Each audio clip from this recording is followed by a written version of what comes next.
TDP జాతీయ ప్రధాన కార్యదర్శి నారా లోకేష్ చేపట్టిన యువగళం పాదయాత్ర కాసేపట్లో పూర్తి కానుంది.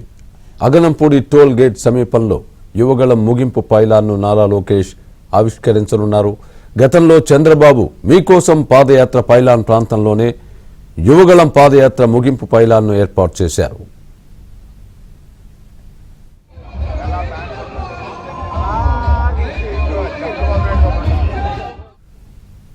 ఇదే అంశానికి సంబంధించి పూర్తి అప్డేట్ మా ప్రతినిధి నాయుడు లైవ్ లో అందిస్తారు.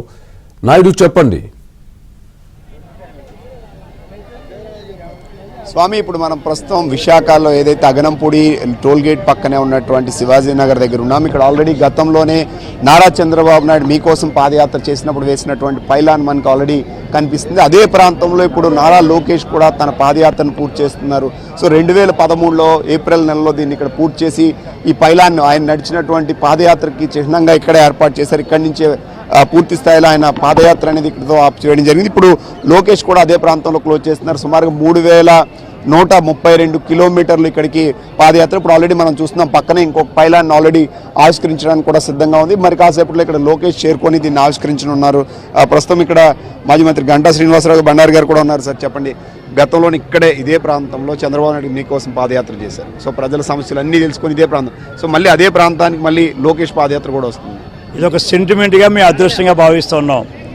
ఆ దుర్మార్గుడు, ఈ రాక్షసుడు యజ్ఞాన్ని ఎంత భగ్నం చేయాలని చూశాడో జగన్మోహన్ రెడ్డి, అంతకు రెట్టింపుతో విజయవంతం చేశారు లోకేష్ గారు. పట్టువదల విక్రమార్కుల్లా ఎన్ని ఆటంకాలు కలిగించిన, రాయలసీమలో రూట్ ఇవ్వక, మైక్ ఇవ్వక, కనీసం బెంచ్ కూడా ఇవ్వక చేస్తే మరి ఆయన పట్టుదలతో 400 రోజులు 4000 కిలోమీటర్లు ఒక దృఢదీక్షతో బయలుదేరారు. కాకపోతే ఈ దుర్మార్గుడు మధ్యలో చంద్రబాబుని అరెస్ట్ చేయడం, అడ్డంకులు కలిగించడం అవన్నీ జరిగాయి. ఏది ఏమైనా భగవంతుడు ఎందుకో కానీ మా సెంటిమెంట్ని విజయవంతం చేశారు. ఆ వేళ కూడా చంద్రబాబు నాయుడు ఏప్రిల్లో పెందుర్తితో క్లోజ్ చేసి పెందుర్తితో వచ్చి గాజువాకతో క్లోజ్ చేసాం. మళ్ళీ ఈరోజు కూడా పెందుర్తి నియోజకవర్గం వచ్చి గాజువాకతో క్లోజ్ చేస్తున్నాం. ఆ రోజు ఇక్కడే 2013 ఏప్రిల్లో ఇక్కడి నుంచే యాత్ర ముగించుకొని ఇంజనీరింగ్ కాలేజీకి వెళ్ళి శంకారం పూరించి 14 అధికారంలోకి వచ్చాం. మళ్ళీ ఇక్కడి నుంచే మళ్ళా లోకేష్ బాబు గారు పాదయాత్ర మళ్ళీ 226 రోజులు 3132 కిలోమీటర్లు ఇక్కడే ముగించుకొని ఎంతో అవగాహనతో ప్రజల మధ్యకి వెళ్ళి ప్రజలతో మమేకమై ప్రజలతో కూర్చొని వాళ్ళ కష్టకాలు తెలుసుకొని అవగాహన చేసుకొని నిర్దిష్టమైన హామీలు వచ్చి ఇక్కడ రావడం జరుగుతుంది. మేము ఒకటి చెప్తున్నాం, లోకేష్ ఇచ్చిన హామీలు భగవద్గీత, ఖురాను, బైబిలు. ఆరగా జనసేన తెలుగుదేశం అధికారంలోకి వస్తున్నాం. జగన్ పని అయిపోయింది, ఫినిష్. అది సర్దుకుంటున్నప్పుడే బ్యాగులో జగన్ అది ఎక్కడ పోవాలా బ్యాగులు పట్టుకోని చెప్పి అది సిద్ధంగా ఉన్నాడు. అంచేత డెఫినెట్గా లోకేష్ బాబు గారు ఇచ్చిన హామీలన్నీ కూడా తూచి అమలు అవుతాయి. నిజంగా అతను చిన్న వయసులో ఇంత పెద్ద కార్యక్రమాన్ని పూర్తి చేసినందుకు లోకేష్ బాబు గారికి మా ధన్యవాదాలు. జనసేన తెలుగుదేశం పార్టీ పవన్ కళ్యాణ్ చంద్రబాబు నాయకత్వంలో అధికారంలోకి వచ్చి మళ్ళీ ప్రజలకి అభివృద్ధిని చూపిస్తాం మేము.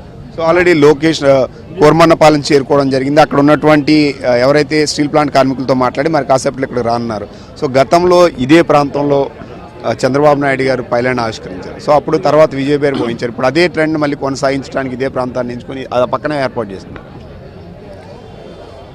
ఏదైతే ఈరోజు యువ నాయకులు నారా లోకేష్ గారి యొక్క పాదయాత్ర ముగింపుకు సంబంధించి ఇక్కడ అగనంపూడి, గతంలో మీరు అన్నట్లుగా చంద్రబాబు గారి యొక్క పాదయాత్ర కూడా ఇదే ప్రాంతంలో ముగింపు చేసుకోవటం, ఇక్కడ ఈ పైలాన్ కూడా నిర్మాణం చేసుకొని ఇంజనీరింగ్ కాలేజ్ గ్రౌండ్స్లో బహిరంగ సభ పెట్టుకొని యాత్ర క్లోజ్ చేసి ఎన్నికలకి ఆ రోజు మనం సిద్ధం కావడం జరిగింది. ఆ ఎన్నికల్లో తెలుగుదేశం పార్టీ కొత్తగా ఏర్పడిన రాష్ట్రానికి ఘన విజయం సాధించి మొట్టమొదటి ముఖ్యమంత్రిగా కూడా చంద్రబాబు గారు పనిచేసే అదృష్టం అవకాశం కలిగింది.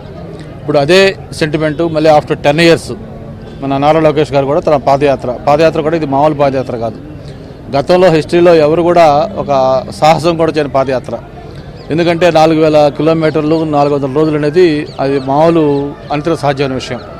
అటువంటి పాదయాత్రను ఆయన టార్గెట్గా పెట్టుకొని January 27న కుప్పంలో స్టార్ట్ చేసి దాదాపు ఆ పాదయాత్ర పూర్తి కావస్తున్న సందర్భంలో చంద్రబాబు నాయుడు గారి యొక్క అక్రమ అరెస్టు జరగడం, ఆ అరెస్ట్ జరిగిన వెంటనే ఆయనకు సంబంధించిన న్యాయపరమైన విషయాలు కానీ మిగతా విషయాలు చూసుకోవడం కోసం ఆ పాదయాత్రకి విరామం కల్పించడం, మళ్ళీ తిరిగి ఆయన బెయిల్ వచ్చిన తర్వాత మళ్ళీ రాజోల్లో స్టార్ట్ చేసి ఈరోజు ఇక్కడ ముగింపు చేసుకోవడం జరుగుతూ ఉంది.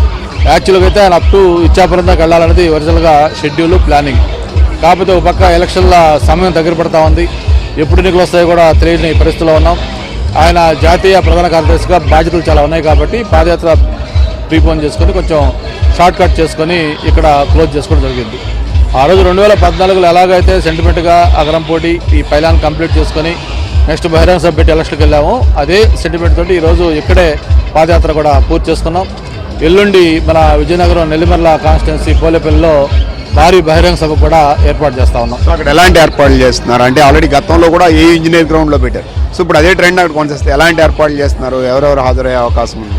ఈ బహిరంగ సభ అనేది బహుశా నాకు తెలిసి ఆంధ్రప్రదేశ్ కాదు ఇండియాలోనే ఒక ల్యాండ్ మార్క్ మీటింగ్ కాబోతా ఉంది. ఎందుకంటే దాదాపు 100 ఎకరాల విశాలమైన మొత్తం ప్రాంగణం. ఆ 100 ఎకరాల్లో ఇంతవరకు ఎక్కడా కూడా వేయనంత పెద్ద డయాస్, దాదాపు 200 అడుగుల పొడవు, అలాగే 80 అడుగుల వెడల్పుతోటి 10 అడుగుల హైట్ తోటి ఒక స్టెప్స్ వైజ్ మొత్తం ఒక 5 రోలు ఉండేటట్టుగా 600 మంది పైగా అతిథులు పైన డయాస్ పైన కూర్చునేటట్టుగా ఫస్ట్ రోలో ఎలా కనిపిస్తారో లాస్ట్ రో కూడా అలా కనిపించే విధంగా ఆ స్టెప్ వైజ్ డయాస్ కానీ మొత్తం వచ్చిన ప్రజలు కూర్చోడానికి కూడా మొత్తం మోర్ దెన్ 1 lakh చైర్స్ వేసాం. మొత్తం 20 గ్యాలరీస్ ఏర్పాటు చేసాం. ప్రతి గ్యాలరీలో కూడా LED స్క్రీన్స్ పెట్టడం జరిగింది.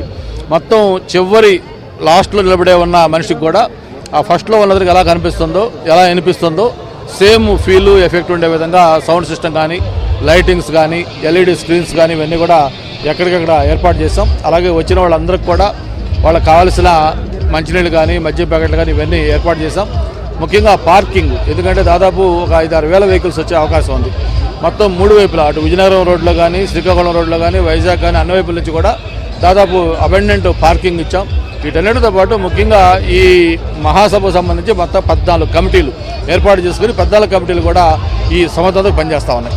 సో ఇది ఆల్రెడీ నారా లోకేష్ కాసేపట్లోనే ఇక్కడ చేరుకొని ఉన్నారు. ఈ పైలాన్ని ఆవిష్కరించడానికి పూర్తి స్థాయిలో సిద్ధం చేశారు. గతంలో ఇక్కడ ఎలాగైతే నారా చంద్రబాబు నాయుడు పైలాన్ని ఆవిష్కరించిన తర్వాత భారీ సభ పెట్టి సో విజయాన్ని సాధించి రాష్ట్రానికి మొదటి ముఖ్యమంత్రి విడిపోయిన తర్వాత మొదటి ముఖ్యమంత్రికి ఎలాగా వచ్చారో అదే స్థాయిలో ఇప్పుడు అదే ట్రెండ్ని కొనసాగిస్తాం. ఖచ్చితంగా ఎల్లుండి భారీ మీటింగ్ని ఏర్పాటు చేస్తాం. కాసేపట్లోనే దీన్ని ఇక్కడ యువగలం పాదయాత్ర 2132 కిలోమీటర్లు పూర్తయిన సందర్భంగా ఆవిష్కరించడానికి సిద్ధమైనటువంటి పరిస్థితి అయితే కనిపిస్తుంది.